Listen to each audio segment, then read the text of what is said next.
I also love the comments, Dr. Michael Clapper. He talks about how I love him. wonderful, wonderful, big fan. No nutrients, proteins, vitamins, or minerals found in meats. There are none that you can't find in plants.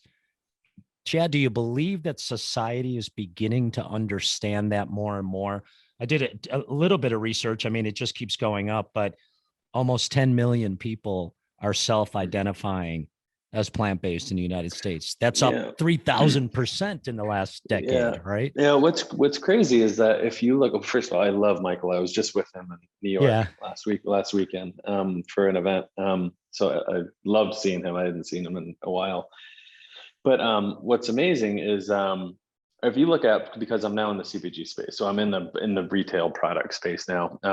And of course, I focus on culinary, but understanding new data and a different perspective with what I'm doing now.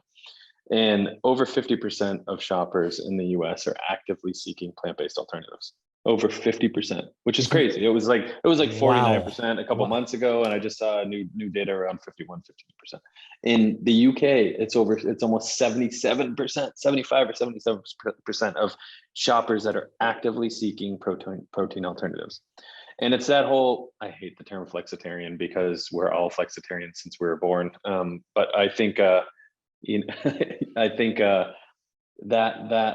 shopper is the one that's really booming the sales of plant-based proteins in particular. Because if you look at, and this has gone through also the way that plant-based products are merchandised. So if you look at how, Beyond Meat's a perfect example. When they started selling their product, they were selling it in the vegan section. You work at a retail store, that probably 5% of your shoppers are going to that vegan section in the frozen area. You know what I mean? It's 5%, right?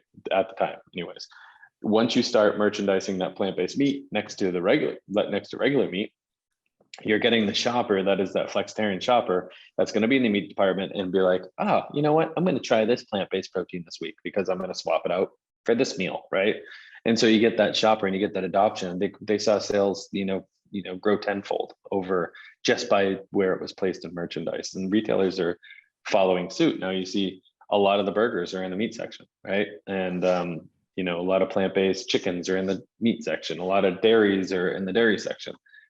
So it's all becoming integrated, which is smart because that vegan shopper will find it. You know what I mean? We're sure, yeah. I'll drive 30 miles if I find out a fast food joint is offering a vegan burger. You know what I mean? So the vegans will find it. We have this certain tracker, but and so that's huge. To be able to see that growth just in the past decade has just been exponential.